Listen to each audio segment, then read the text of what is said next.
Honorable Minister, Shri Piyush Goyal ji, Mr. Yuri Afanasev, Mr. Ajay Sriram, Mr. Raghupati, ladies and gentlemen, good afternoon. I have immense pleasure in welcoming you to this special plenary session of the 11th edition of the Sustainability Summit.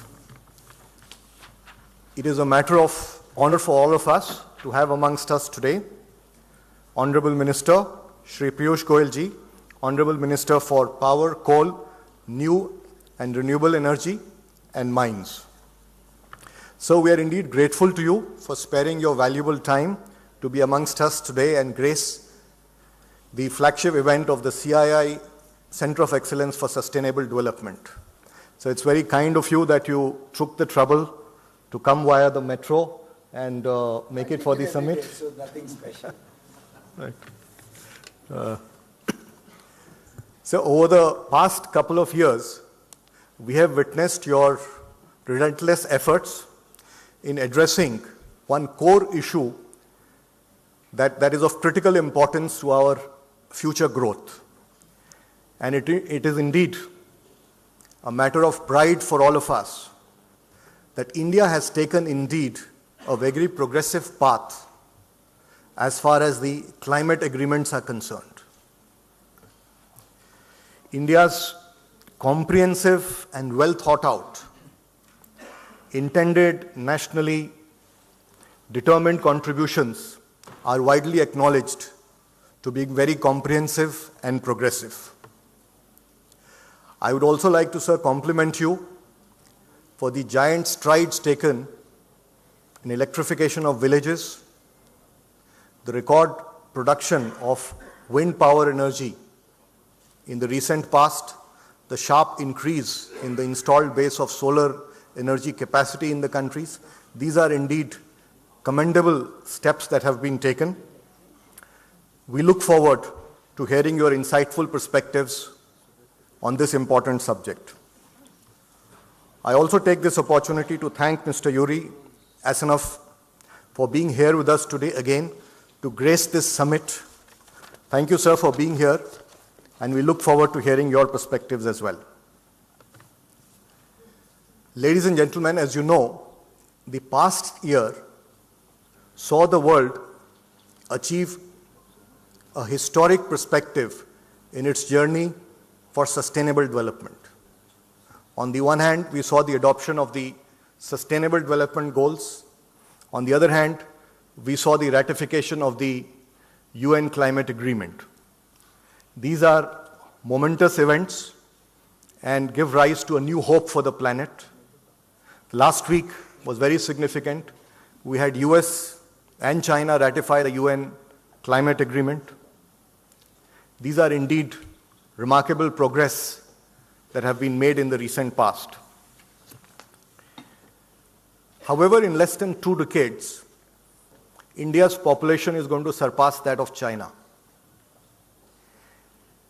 And therefore, the pace and quantum of economic progress required in India is a colossal challenge. India needs to move to a much higher trajectory of growth to be able to provide dignity and opportunity to the 1.5 billion citizens by 2030. And one core issue that we will face nationally is the issue of energy security that will power growth, provide food security, provide sustainable livelihoods.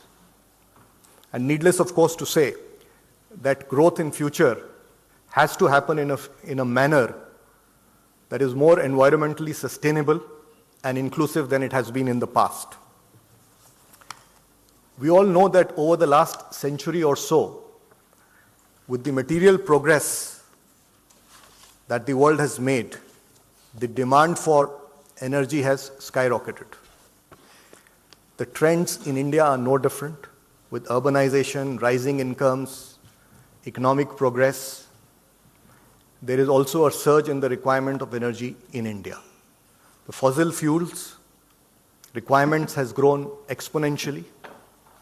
There is therefore no doubt in my mind that renewable energy has to play a far more significant role in the times ahead to solve our issues with regard to energy security, as well as it is equally relevant for the world at large. It is therefore heartening that India aspires to bring in a new dimension of growth by investing in a green charter of energy generation and distribution. India's INDCs at Paris have articulated a target to reduce emission intensity by 33 to 35%, to have a renewable energy capacity of 175 gigawatts by 2022, and simultaneously ensure that 40% of our electricity requirements come from renewable sources. It is also a matter of pride for us that India leads the International Alliance for Solar Energy, an alliance of 120 countries, and we aspire to generate 100 gigawatts of solar energy by 2022. The steps that the government has taken under the stewardship of our Honorable Minister are exemplary. They are proactive steps and certainly will go a long way in dealing with the issue of energy security in future. But I believe that enterprises too can make a meaningful contribution in this context. As important economic organs of society, I believe also that it is our sacred duty to contribute towards sustainable progress and specifically to contribute in the area of increasing the capacity of renewable energy as it's a national priority. I believe it is eminently possible to do so, and if we work closely with the government, we can jointly achieve India's ambitious targets and achieve the sustainable goals, specifically SDG 7, which aspires to ensure access to affordable, reliable, sustainable, and modern energy for all. I would like to draw on the example of the company that I represent, merely to illustrate the point and to seed some thoughts on how this could be done. Of course, there are many corporates today that have increasingly recognized the need to bring in climate mitigation and adaptation at the core of their strategies, and many are doing so. And many are also investing in enhancing their footprint of renewable energy. So let me share our example. What gives me confidence is that ITC is the only enterprise in the world of comparable dimension to be carbon positive, water positive, solid recycling waste positive for several years in a row. 47% of our energy, and we are into some businesses that require a lot of energy, so 47% of our energy comes from renewable sources. And our target is to cross 50% in the next few years. The luxury hotels under the ITC brand are all LEED Platinum certified. This makes ITC Hotels the greenest luxury hotel chain in the world. Many of our buildings, factories, residential complexes, our commercial complexes are green buildings. Honorable Minister, you will be happy to know that today ITC has the world's highest rated green building, the ITC Green Center at Gurgaon, and the world's largest platinum certified hotel, the ITC Grand Chola, which has also recently achieved the 5-star Griha rating. The ITC data center Sankhya has recently obtained the LEED Platinum certification, making it the world's first data center to achieve a LEED Platinum certification.